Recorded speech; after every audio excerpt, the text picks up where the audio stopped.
베네수엘라와 이란에서 억압받던 국민들이 변화의 바람이 지금 불고 있습니다. 미국이 전광석화와 같이 베네수엘라의 마두로를 잡아갔습니다. 여기에 대해서 여러 가지 말들이 있더군요. 보니까 국제법을 어겼다, 의회를 패싱했다 등 말이 많습니다. 압제당하는 자를 자유케 하는 것이 하나님께서 기뻐하시는 일이라고 생각을 합니다. 사랑하는 새로운 교회 성도 여러분, 새해를 맞이하여 우리 모두 하나님이 기뻐하시는 그 신앙생활을 하기를 원합니다. 하나님께서는 오늘 이사야 선지자를 통해 내가 기뻐하는 금식이 무엇인지를 분명하게 말씀하셨습니다. 그 당시에 이스라엘 백성들도 금식을 하고 기도하고 성전에서 예배를 드렸습니다. 그러나 하나님은 그들의 종교 행위를 기뻐하지 않으셨습니다. 왜 그랬을까요? 형식은 있었지만 본질이 없었기 때문입니다. 오늘 우리는 세 가지 질문을 통해 이 말씀을 살펴보겠습니다. 첫 번째는 형식인가 본질인가? 예수님과 바리새인의 그 안식일에 대한 그 논쟁입니다. 예수님 시대에도 똑같이 문제가 있었습니다. 율법 교사들과 바리새인들은 안식일을 아주 철저히 지켰습니다. 그들은 모세오경과 율법, 규례에 아주 정통한 사람들이었습니다. 그러나 예수님께서 안식일의 병자를 고치실 때 그들은 예수님을 비난했습니다. 요한복음 5장입니다. 예수님이 베데스다 연못가에 38년 된 중풍병자를 고쳐주셨습니다. 이 일이 안식일에 행하신 일이라 유대인들이 예수님을 박해했습니다. 예수님이 말씀하셨습니다. 내 아버지께서 이제까지 일하시니 나도 일한다. 유대인들은 이로 말미암아 더욱 예수를 죽이려고 합니다. 안식일을 범할 뿐 아니라 하나님을 자기의 친아버지라고 하여 자기를 하나님과 동등하게 삼은 것 때문입니다. 또 요한복음 9장에는 날 때부터 소경된 자의 눈에 침을 발라 이긴 진흙을 바르시고 실로암 못에 가서 찢어 눈을 뜨게 하셨습니다. 예수께서 소경의 눈을 뜨게 하신 날이 또 안식일이었습니다. 누가복음 13장입니다. 회당에서 18년 동안 귀신 들려 꼬부라져 허리를 펴지 못하는 여자를 안식일에 고쳐주자 회당장이 분을 냅니다. 예수께서 말씀하셨습니다. 너희가 안식일에 소나 나귀를 외양간에서 풀어 물을 먹이지 아니하느냐?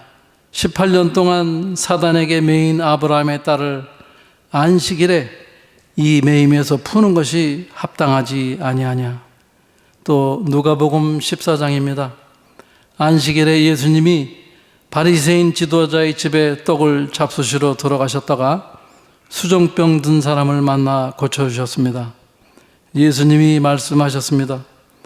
너희 중에 누가 그 아들이나 소가 우물에 빠졌으면 안식일에라도 곧 끌어내지 않겠느냐 하시니 율법 교사들과 바리새인들이 대답을 하지 못합니다.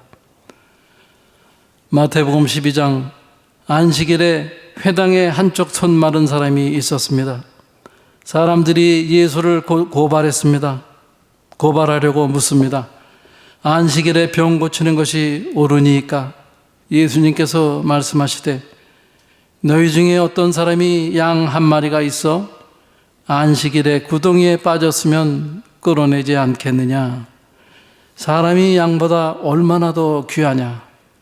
그러므로 안식일에 선을 행하는 것이 옳으니라. 예수님은 안식일에 병자들을 고쳐주셨지만은 항상 비난을 받았습니다. 율법교사와 바리새인들이 예수님을 비난했습니다. 그들은 모세오경과 율법, 규례에 아주 정통한 사람들이었습니다. 이 같은 사람들은 오늘에도 있습니다. 율법과 규례에 묶여있는 그런 성향의 사람들입니다. 진실한 믿음을 가지기 원하는 우리들은 이제 성경 말씀을 문자적으로 이해하는 수준을 넘어서야 합니다. 당연히 성경 말씀을 우리들이 알아야겠지만 율법교사나 바리새인들과 같이 성경을 표면적으로만 이해해서는 안 됩니다. 율법교사와 바리새인들은 성경을 많이 알았습니다. 그러나 그들은 말씀의 껍데기만 붙잡고 있었기 때문에 예수님을 이해하지 못했고 예수님을 사사건건 트집을 잡아 죽이려고 했습니다. 그들은 안식일의 형식은 지켰지만 안식일을 주신 하나님의 뜻은 놓쳤습니다. 안식일은 사람을 억압하고 묶기 위한 것이 아닙니다. 안식일은 사람에게 쉼을 주고 생명을 회복시키고 하나님의 사랑을 경험하게 하려는 것입니다. 금식도 마찬가지입니다. 하나님이 기뻐하시는 금식은 단순히 음식을 굶는 그런 형식이 아닙니다. 흉악의 결박을 풀어주고 압제당하는 자들을 자유하게 하고 줄인 자에게 양식을 나눠주는 것입니다. 사랑하는 성도 여러분, 우리들은 어떻습니까? 혹시 우리도 신앙의 형식만 지키고 있지는 않습니까? 주일 예배는 드리는데 이웃의 아픔을 외면하고 있지는 않습니까? 기도는 하는데 실제로 사랑을 실천하지 못하고 있지는 않습니까? 진실한 믿음을 가지려면 우리들은 성경 말씀을 문자적으로 이해하는 수준을 넘어야 합니다. 하나님의 말씀이 우리에게 주시는 그 본질적인 의미를 깨달아야 합니다. 그래야 우리의 신앙이 성숙해질 수가 있습니다. 두 번째는 사랑의 원천이 어디인가입니다. 우리들은 사랑이 없어 보입니다. 저한테 그 친손자가 2명이 있습니다. 이 2 손자가 장난감을 가지고 서로 다툽니다. 서로 차지하려고 싸웁니다. 아마 이것이 인간의 본성인 것 같습니다. 우리는 본질적으로 이기적입니다. 그렇다면 우리 안에 사랑이 전혀 없을까요? 그렇지는 않습니다. 인간은 하나님의 형상대로 지으심을 받았습니다. 하나님이 사랑이심으로 그분의 모양대로 만들어진 우리 안에는 사랑의 씨앗이 심겨져 있습니다. 자식을 위해 목숨을 거는 부모님의 마음, 또 타인의 아픔을 보고 눈물을 흘리는 측은지심이 바로 그 증거입니다. 우리에게는 사랑할 수 있는 능력이 분명히 존재합니다. 그러나 그것은 한계가 있는 사랑입니다. 문제는 우리 안에 사랑이 쉽게 오염되고 메말라진다는 것입니다. 조건부 사랑입니다. 내가 나에게 잘해주면 나도 너를 사랑하겠다는 그런 계산이 깔려 있습니다. 또 자기중심적인 사랑입니다. 상대를 위한다고 생각하지만 실제로는 자기만족이나 소유욕일 때가 많습니다. 또 한계가 있는 사랑입니다. 내 기분이 좋거나 여유가 있을 때에는 사랑을 하지만 내가 힘들 때에는 그 사랑이 바닥이 납니다. 기독교는 인간을 사랑의 원천이 아니라 통로라고 말을 합니다. 태양은 스스로 빛을 내지만 다른 태양의 빛을 받아야만 빛이 납니다. 마찬가지로 우리 인간들도 하나님의 사랑을 받아야 비로소 사랑을 베풀 수가 있습니다. 11절의 비유를 보시기 바랍니다. 너는 물된 동산 같겠고 물이 끊어지지 아니하는 샘 같을 것이라. 동산 자체가 물을 만들어내는 것이 아닙니다. 끊이지 않는 샘물이 공급될 때에만 동산이 푸르게 유지가 됩니다. 우리 안에 사랑이 없다기보다는 스스로 만들어낼 그런 능력이 부족하다고 보는 것이 맞습니다. 우리가 이기심으로 가득 차 사랑이 없다고 느껴질 때 성경은 내 안에서 사랑을 내어주라고 하지 않습니다. 대신에 사랑의 근원이신 하나님께 먼저 사랑을 공급받으라고 말을 합니다. 우리가 하나님의 넘치는 사랑을 경험할 때 비로소 내 안에 이기심을 넘어선 진짜 사랑이 흘러나올 수 있기 때문입니다. 칠레의 메마른 고산지대에 과학자들이 산 정상에 그물을 설치를 했습니다. 그 그물은 바다에서 산으로 부는 구름의 안개를 붙잡아 물방울로 만들었고, 그 물들이 모여 마을 전체를 적시는 물된 동산이 되었습니다. 요즘은 사하라 산맥에도 그물을 쳐가지고 그 공중의 습기에서 물을 생산한다고 합니다. 우리의 삶이 메마르게 느껴진다면 하나님의 은혜가 없어서가 아닙니다. 그 은혜를 우리의 삶에서 나눔의 구물로 붙잡지 않기 때문입니다. 우리가 하나님의 사랑으로 충만해질 때 비로소 이웃에 대한 진정한 사랑을 우리들이 베풀 수가 있습니다. 세 번째, 누가 나의 이웃인가? 선한 사마리아인의 비유입니다. 하나님을 사랑하는 것과 이웃을 사랑하는 것은 하나입니다. 하나님만 사랑하고 이웃을 사랑하지 않는다면 그것은 반쪽 사랑입니다. 누가복음 10장에서 한 율법사가 예수님을 시험하려고 묻습니다. 선생님, 내가 무엇을 하여야 영생을 얻으리까? 예수께서 율법에 무엇이라 기록되어 있느냐? 내가 어떻게 읽느냐고 물으시자 율법 교사가 대답을 합니다. 내 마음을 다하고 목숨을 다하여 힘을 다하여 뜻을 다하여 주 너의 하나님을 사랑하고 또한 내 이웃을 내 자신과 같이 사랑하라고 하였나이다. 율법 교사가 예수님께 묻습니다. 그러면 내 이웃이 누구입니까? 예수님은 선한 사마리아인의 비유로 대답을 하셨습니다. 어떤 사람이 강도를 만나 거의 죽게 되었습니다. 제사장이 지나갔으나 피해갔습니다. 레위인도 마찬가지로 피해갔습니다. 그러나 어떤 사마리아 사람은 여행 중 그 상처에 기름과 포도주를 붓고 싸매어 자기 짐승에 태워 주막으로 데려가 돌보아 주었습니다. 그 이튿날 그가 주막 주인에게 데나리온 2를 내어주며 말했습니다. 이 사람을 돌보아 주라. 비용이 더 들면 내가 돌아올 때 갚아주리라. 예수님이 물으셨습니다. 이 세 사람 중 누가 강도 만난 자의 이웃이 되겠느냐? 율법사가 대답했습니다. 자비를 베푼 자이니이다. 예수님이 말씀하셨습니다. 가서 너도 이와 같이 하라.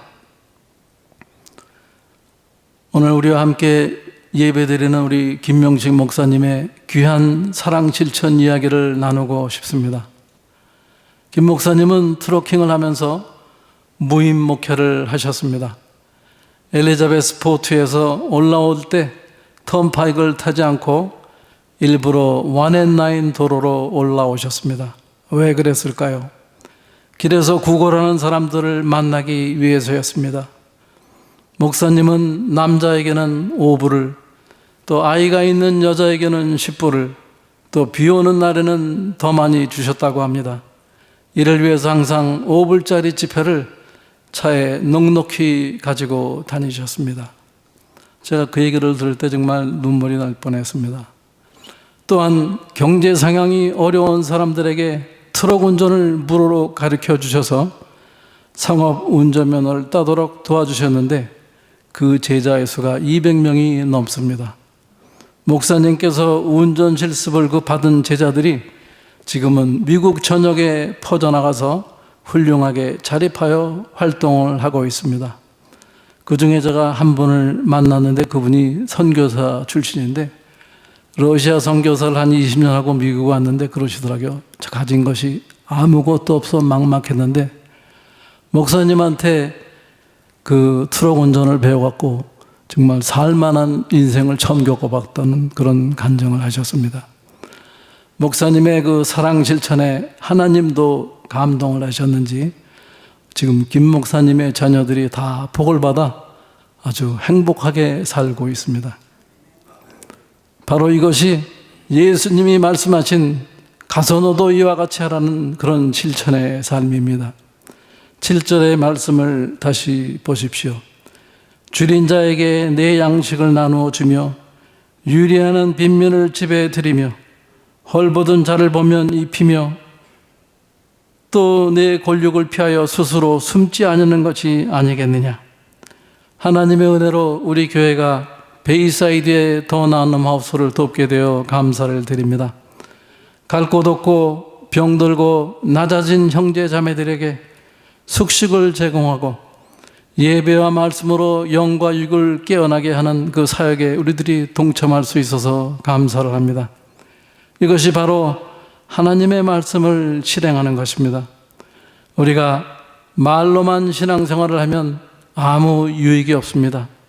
우리 교회가 비록 아직 연약할지라도 우리가 힘껏 이웃을 돕는다면 8절, 9절의 약속이 이루어질 것입니다. 그리하면 내 빛이 새벽같이 비칠 것이며 내 치유가 급속할 것이며 내가 부를 때에 나 여호와가 응답하겠고 내가 부르짖을 때에는 내가 여기 있다 하리라. 우리들이 미약하고 연약한 상태에 있을지라도 우리들이 힘든 이웃을 돕고 선교사를 돕는다면 치유가 급속할 것이며 우리들이 부르짖을 때 하나님이 응답을 하실 것입니다. 오늘날 세상은 점점 어두워지고 있습니다. 경제는 어렵고 일자리는 사라지고 주거 비용은 치솟아서 젊은 세대들이 자리를 잡기가 점점 힘들어집니다. 이렇게 세상이 망가져가는 것은 사랑이 식었기 때문입니다. 우리들 각자가 우리의 이웃을 돌보지 않았습니다. 대화가 끊기고 사랑이 말라버린 사회입니다. 너나 할 것 없이 핸드폰에 사람들이 빠져 있습니다. 지도자는 백성을 돌보지 않고 우리는 이웃을 외면했습니다. 그러나 하나님은 12절에서 희망을 주십니다. 내게서 난 자들이 오래 황폐된 곳을 다시 세울 것이며 너는 역대 파괴된 기초를 쌓으리니 너를 일컬어 무너진 데를 보수하는 자라 할 것이며 길을 수축하여 거할 곳이 되게 하는 자라 하리라. 미국의 한 청년단체는 범죄와 가난으로 버려진 설럼가의 건물을 사들여서 리모델링을 했습니다. 그곳에 도서관을 만들고 학교를 세워 갈 곳이 없는 청소년들을 돌보았습니다. 사람들이 죽은 길이라고 불렀던 그것이 청년들의 헌신 이후 다시 생명의 길이 되었습니다. 희망이 없어 보이지만 우리 하나님은 우리를 말씀으로 일깨워 주십니다. 하나님은 우리를 통해 황폐한 곳을 다시 세우십니다. 우리들의 무너진 가정, 무너진 교회, 이 무너진 사회를 다시 세울 수 있다고 말씀을 하십니다. 그 시작은 사랑을 다시 우리들이 찾는 데서 시작을 합니다. 사랑하는 성도 여러분, 오늘 우리에게 주시는 말씀을 한번 정리하겠습니다. 첫째, 형식을 넘어 본질로 나아갑시다. 우리의 신앙생활이 형식에 머물지 않고 정의와 자비를 실천하는 그 본질로 나아갑시다. 둘째는 하나님의 사랑으로 충만해 주십시다. 우리의 힘으로는 사랑을 할 수가 없습니다. 먼저 하나님의 사랑을 깊이 경험하고 그 사랑으로 충만해져야 합니다. 셋째, 우리의 이웃을 사랑으로 섬기십시다. 줄인 자, 헐벗은 자, 고통받은 자를 외면하지 맙시다. 우리 김 목사님과 같이 작은 것부터 실천을 하시기 바랍니다. 형식보다는 본질을 추구하며 살기를 원하는 우리들입니다. 이제 남을 비판하기보다는 우리 자신을 좀 더 조심히 살피며 살아가기를 원합니다. 마태복음 7장입니다. 비판을 받지 아니하려거든 비판하지 말라. 어찌 형제의 눈속에 있는 티는 보고 내 속에 있는 들보는 깨닫지 못하느냐. 외식하는 자여, 먼저 내 눈 속에서 들보를 빼어라. 그 후에야 밝히 보고 형제의 눈 속에서 티를 빼리라. 새해에는 하나님의 충만하신 사랑을 듬뿍 받으셔서 우리의 가족, 우리의 교우, 우리의 이웃에게 사랑을 흘려 보내시기를 바랍니다. 우리 모두 하나님이 주시는 복을 함께 받아 누리게 되시기를 주님의 이름으로 축원드립니다. 기도드리겠습니다. 하나님 아버지, 감사합니다. 새해를 맞아 올 한 해를 하나님의 인도하심에 따라 살아가게 하여 주시옵소서. 어느 해보다 더 빡빡해진 세상을 헤쳐나가기가 쉽지 않음을 고백합니다. 우리의 메마른 가정, 교회, 사회를 하나님이 주시는 사랑으로 녹여나가게 하여 주시옵소서. 우리의 작은 사랑 실천이 얼어붙은 가정과 교회와 사회를 녹여낼 때 메마른 교회에서 샘물이 터져 흐르게 하여 주시고 무너지고 황폐한 곳을 다시 세우게 하여 주시옵소서. 특별히 같은 민족인 북한 동포들이 억압에서 해방되고 남과 북이 하나 되는 그날이 속히 오게 하여 주시옵소서. 이 모든 말씀 우리 주 예수 그리스도 이름을 받들어 간절히 기도드립니다. 아멘.